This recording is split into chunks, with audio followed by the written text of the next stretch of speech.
Today we are thrilled to chat with Oh, weird how I'm Marguerite wearing purple Elisofon, and it's author of My blue. Picture Perfect Family: What Happens When One Twin Has Autism. Marguerite blogs about parenting young adults and disability-related issues in The Never Empty Nest, which was featured on Fox 5 News.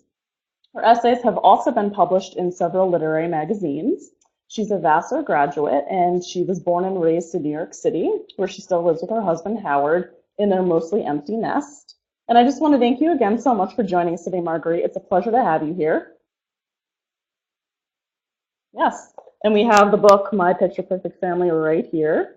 So we're going to jump right into questions, Marguerite. So in your book, My Picture Perfect Family, you explain your experience Pleasure to be here. raising your boy and girl twins, where your daughter is on the autistic spectrum. So can you explain to the viewers, what does it mean to be diagnosed with an autistic spectrum disorder?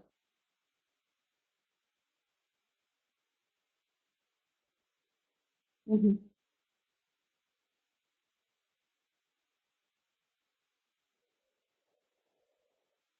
Well, it's not happy news. It wasn't then and it isn't now. And there's a great deal of reluctance on the part of some experts to use the word. Often you'll get other diagnostic labels like Wow. Hmm. pervasive developmental disorder, PDD, or here's one I really love, pervasive developmental disorder not otherwise specified, and that's supposedly a little higher than the first one I mentioned.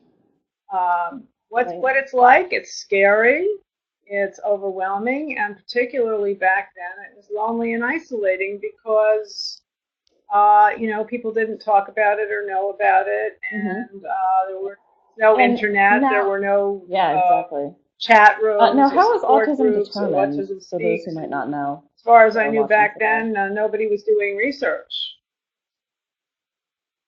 the way they are now. Hmm. Hmm.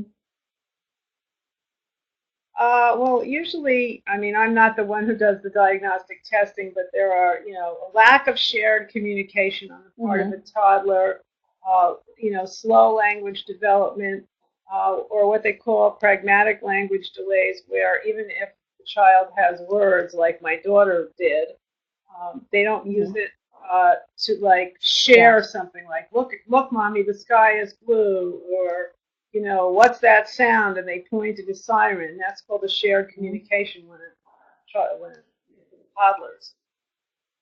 And other things are, moodiness, volatility, rocking, hand Hmm. flapping, Hmm. walking on your toes.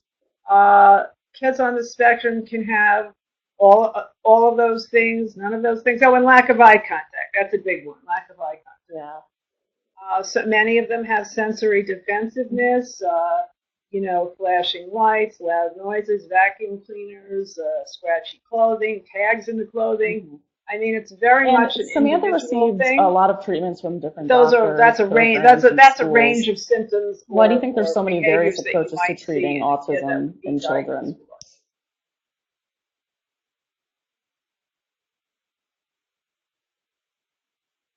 Hmm.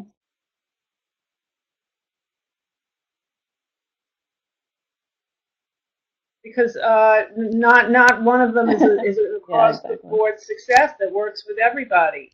Hmm. It's kind of like, how do I say this politely? You throw enough, what, against the wall, and you hope something sticks. You know, and what works for one child may not work for another.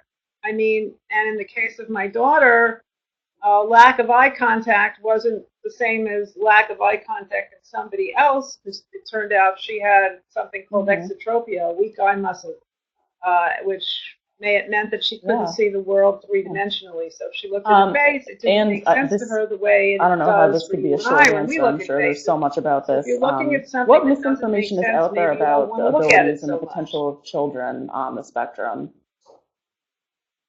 There's so much different stuff.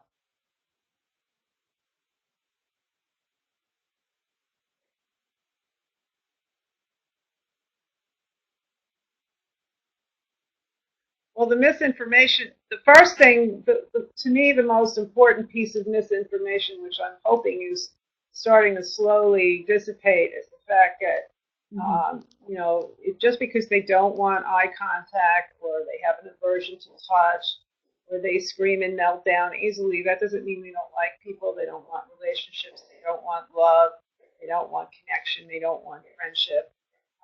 It Right. does hurt their feelings when they're bullied. I mean, just because Hmm. they can't express themselves appropriately or behave in a way that most of us recognize as friendly or loving doesn't mean that they don't have those feelings. So that's the biggest one. And the other thing is the other piece of misinformation, or at least I found it to be misinformation, is when Hmm. experts tell you that your little kid will never do this or they'll never grow up to do that, they'll never go to college, they'll never get married, they'll never. Now, maybe they're not as much in the habit of doing that as they were, 20 plus years ago when I was raising my daughter. To me, that's another piece of it. And Hmm. along with that, the experts are discovering that the diagnosis of girls, the criteria for that should be different than those Right. used for diagnosis of Now, isn't it boys. true that boys are So diagnosed more that's some often? misinformation I did that hear the that. boys and girls are the same or display the same symptoms with the same level of severity at the same Hmm. time.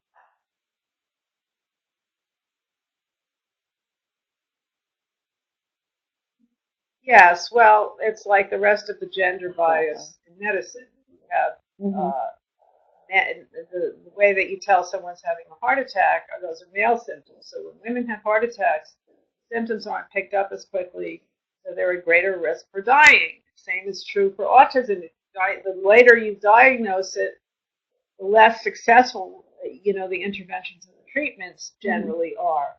Although, the high functioning girls who are, often are given the Asperger syndrome diagnosis, those are usually girls that are managing academically, managing in many ways, but are sort of sticking out like sore Yeah. thumbs in other ways, And and are speaking of are are bullying, either there was a bullied or national isolated survey by the or Kennedy Krieger you know, Institute, and it uh, found that students on the and they autistic don't spectrum discover are it till bullied later, three so they times don't know more what's wrong. frequently than their neurotypical siblings, and 63% have been the victims of bullies.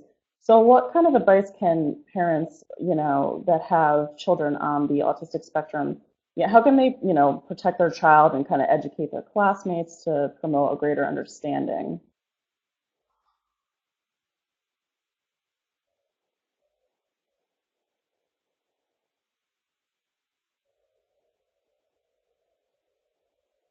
Yeah.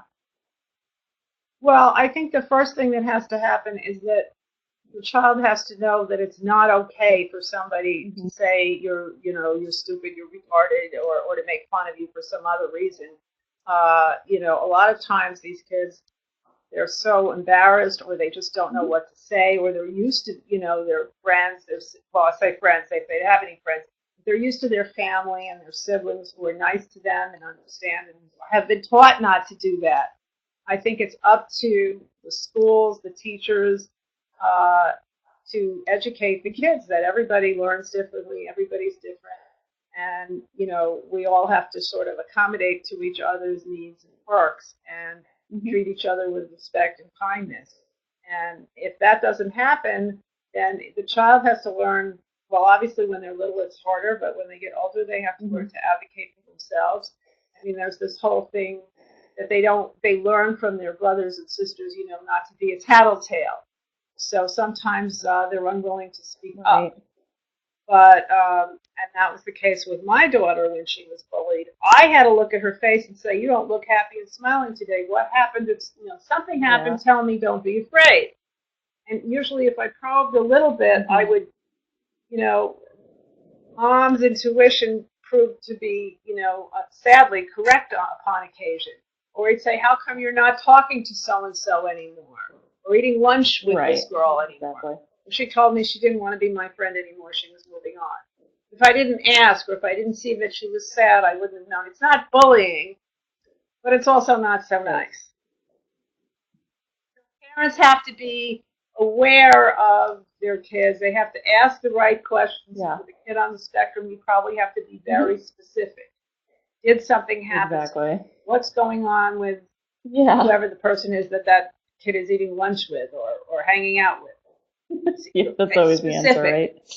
Now, not just what how types was of your day. creative outlets did you introduce to That's hard for Samantha all when she kids, by the was, way. growing All up that parents are kind told, of don't just ask how your day helped was, her oh, it along was her fine, way? you know.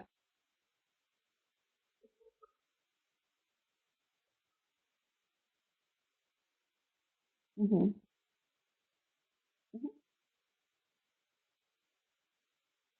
Well, we tried to work with both her challenges and her strengths, her interests. When she was anxious, she would tie things in knots. She would touch herself. She'd be sometimes socially Yeah. inappropriate. So we had therapists teach Hmm. lanyards. She could, you know, she could. We have a beautiful quilt on our bed that our daughter crocheted. We have a king size bed, by the way, so you know how much time she had on her hands if she Oh, that's crocheted fantastic. quilt for a king size bed. We had her. Wow. She liked to swim. She liked to be in the water a lot.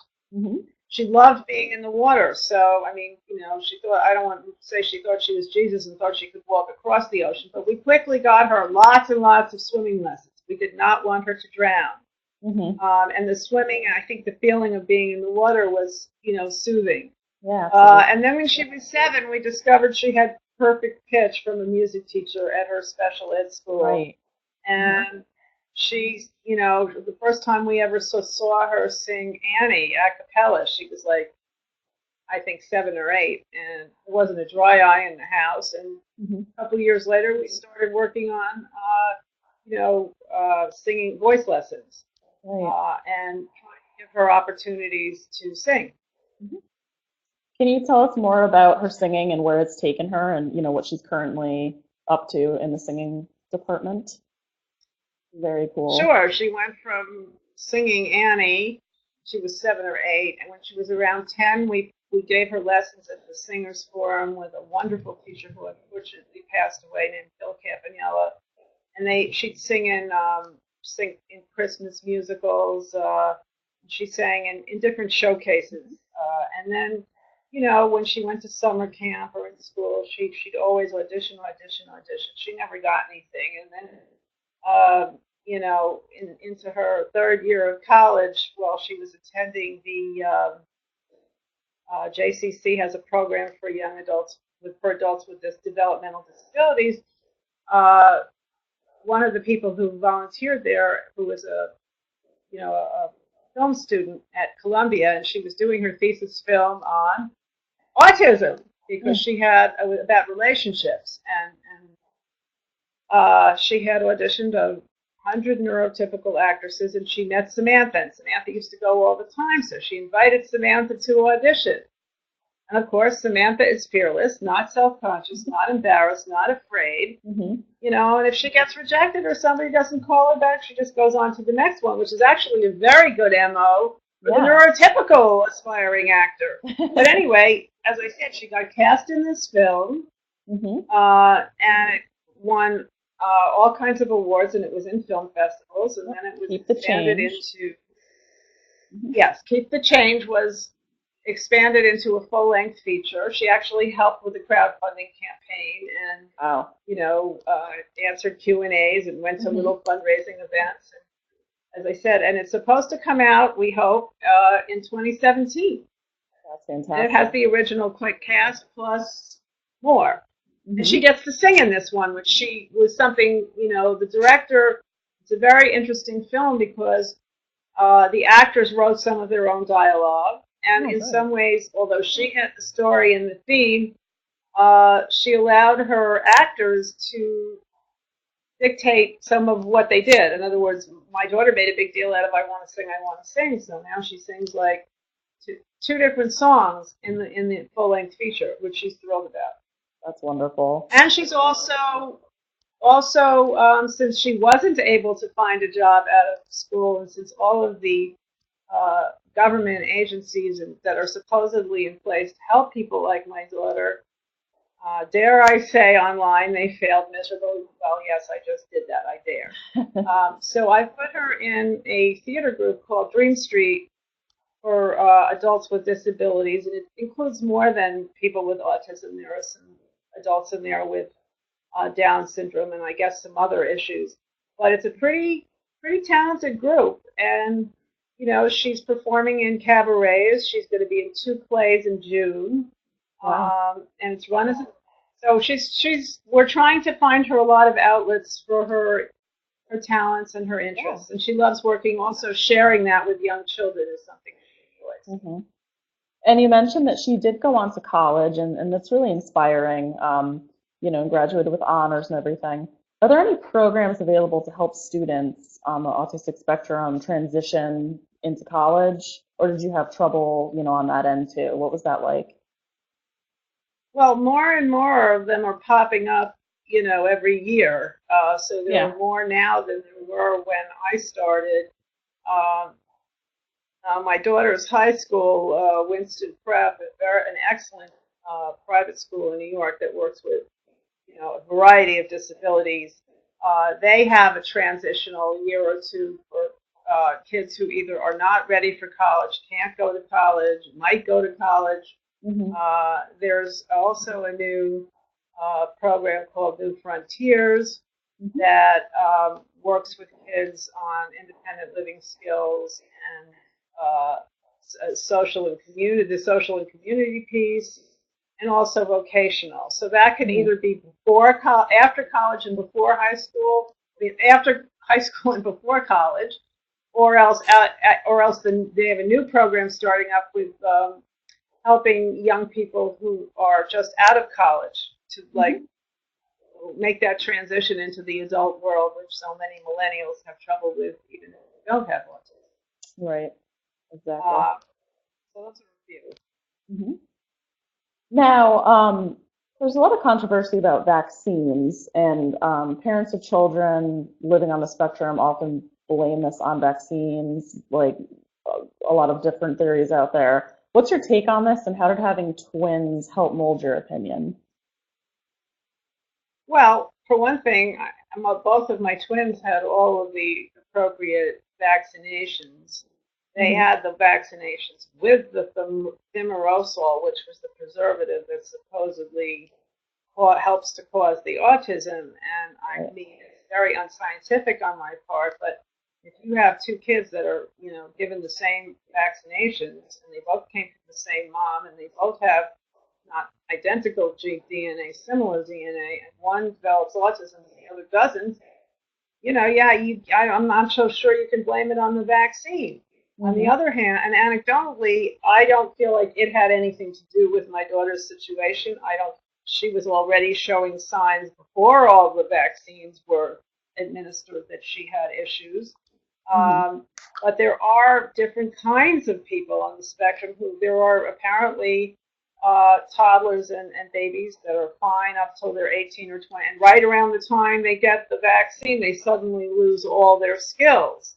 Wow. If I were that parent, I would be upset, worried, and possibly blaming the vaccine. But I'm not that parent. I'm the Yeah. parent of a kid who had issues in spite of, before, during, and after vaccine.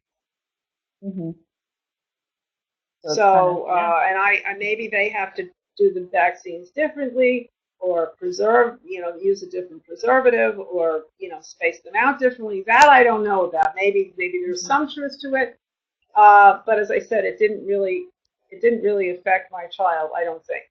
hmm Now, also, you're a New Yorker. You were, raised in Manhattan, and you raised your children there.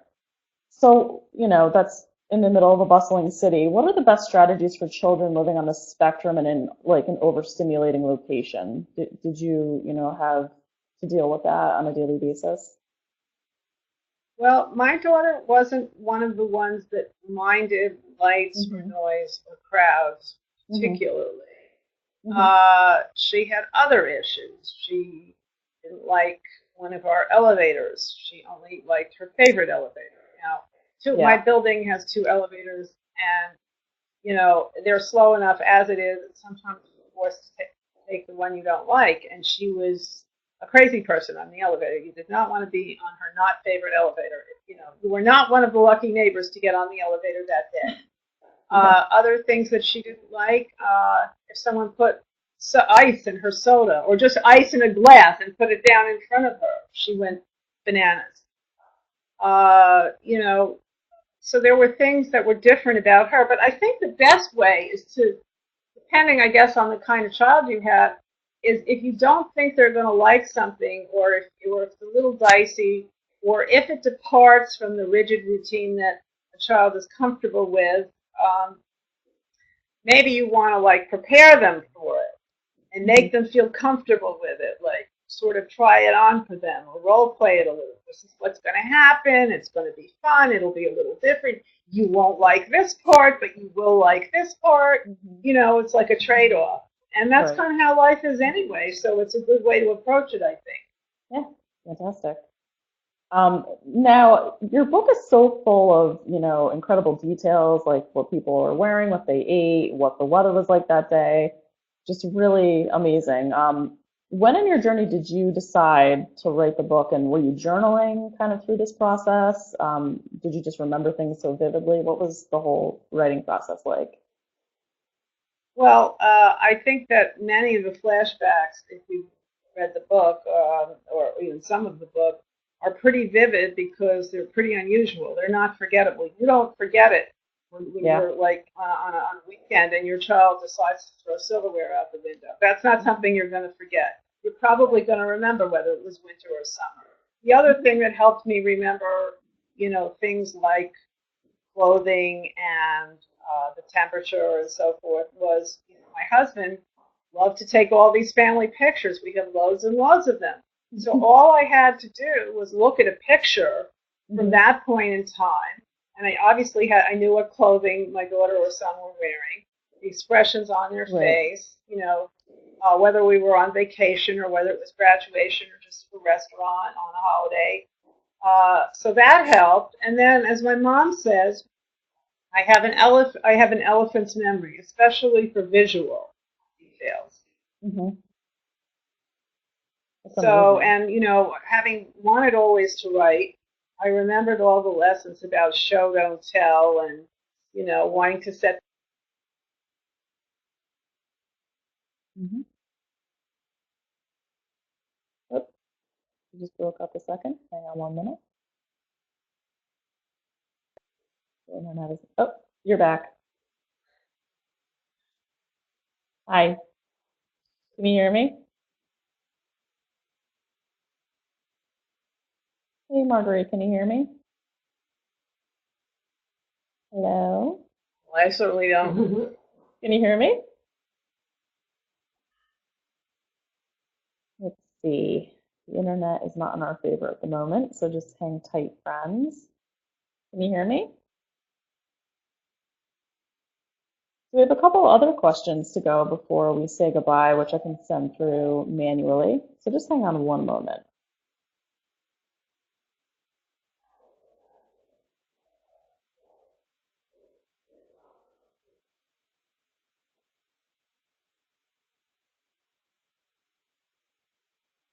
Can you hear me, Marguerite? How did I make time for my marriage? I don't even know if you can hear me. I can hear you. Well, we hired babysitters and we went on vacation. We went places where they had little kids camps. Hmm. No, I'm not okay because there's still nothing going on. There are questions popping up, but I don't know if they can hear me. I can't hear her. Uh, we went out for dinners alone together. Um, we split up with the kids at different times. That's how we made time. She's talking. Hmm.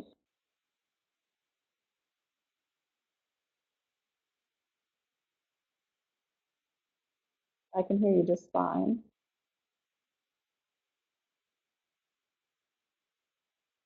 I'm sending this to you. Hang tight, viewers. So we're still going to go through this. There we go.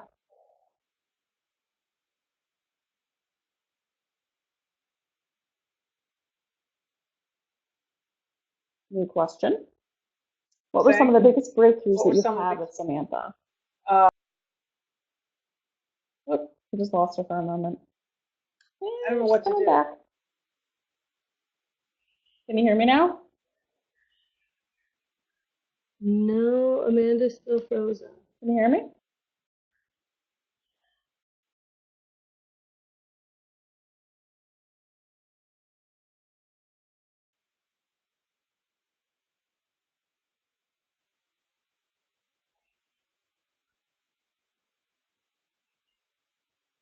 Oh, I see Amanda moving. Oh, I see your eyes, or I see you Hi. blinking. Have her talk. Okay, Now I can hear you again. Oh, good, good. Okay, excellent. So So, do you want me to answer? what were some of the biggest breakthroughs that you had with Samantha? Can you hear me okay? Perfectly now, yes. Great. Biggest breakthroughs.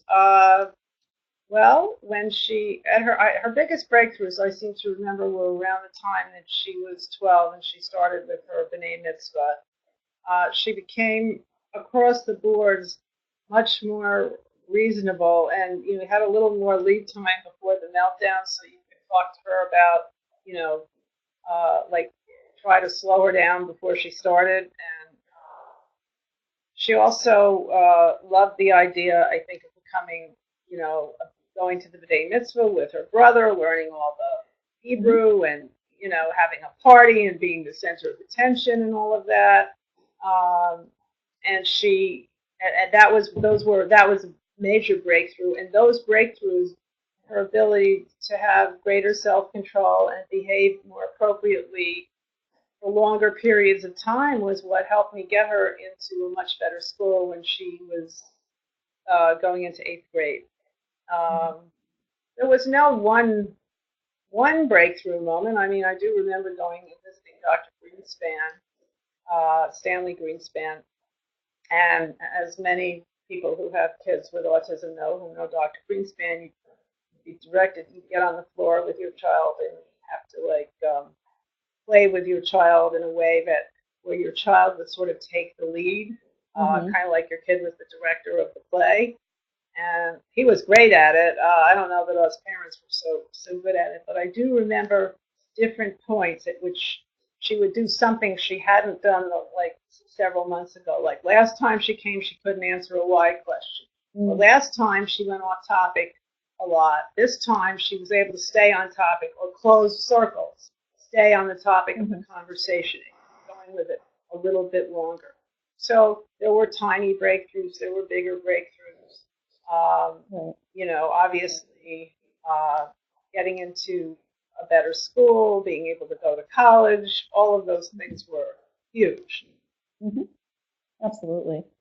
All important, even if they're, small or big.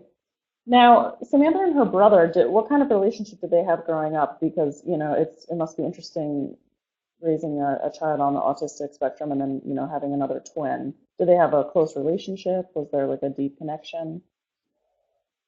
Well, when they were very little, Matthew was very protective of his sister because people would pick on her, be mean to her. And when they're very little, you send them to day camp together, you send them to nursery school together. But as time went on, sadly, their relationship kind of deteriorated because, for one thing, I wanted my son to be able to move at his pace while she was moving at her pace. And she was extraordinarily jealous. She was conscious and aware of the fact that he was doing things she couldn't do and that she was doing them. And he would say, well, Samantha, you got to do it this way. And she'd say, no, I don't. I only have to listen to mom and dad. And she would resent him. And between resenting him and embarrassing him, they didn't have such a great relationship. Let's just say I don't think they liked each other too much, but they loved each other. They had a kind of a bond, a palpable bond, sort of like we're Team Elisofon and we all pulled together. Right. So they went to each other's. He went to her plays and her singing performances, and she went to his sporting events. And probably the thing that happened that made me the happiest was when they were in college. My daughter, I guess, had evolved to a point where, and she wasn't going to be a continuous embarrassment to her brother. She was home from college and he was going back, and she had another 2 days, and he invited her to come visit in Vassar. And I thought I would cry with joy, and I said, please, just do whatever he says. Go with the flow. She likes all these expressions and sort of, I'll say cliches, you know, they're good. She lives by them, like go with the flow, and Yeah. there's a million of them. But she managed to do that. And you know, when she had her premiere of Keep the Change she had one at the Paris and the other one at the Lincoln Theater, and her brother came home during exams just to see that premiere, and then he got back on the train and went back up to school. So there's a bond. I don't know that they don't have long distance conversations on the phone. They don't sit at a dining room table and talk, but they do care about each other. And, you know, Right. they share birthdays. Before my son moved to California, we tried to do holidays. Now it's a little tougher. Yeah. Now, for our last question, because we've kind of come to the end of the chat, what is the number one lesson you hope readers take away from reading My Picture Perfect Family? Don't give up. Don't give up on your child. Don't give up on your family. Don't give up on your life. Set the example that you would like your child to follow. Try your best to set it. It's not always easy because it's easy for a neurotypical parent to melt down after hours and hours of a difficult, challenging kid that is on the spectrum. But if you set the example and you're always, you continue to set that example, continue to make your child feel like things are possible, then they have a better feeling about themselves, I think. And, you know, you have a better feeling about your own future and their future. Absolutely. That's wonderful advice. Thank you so much again for joining us, Marguerite. It's been an absolute pleasure. And I learned so much today, and I hope our viewers, you know, took something away from this. It's a wonderful book, so please check out My Picture Perfect Family. Thanks again. Take care, guys. Take care, Marguerite. Thank you. Bye. Bye.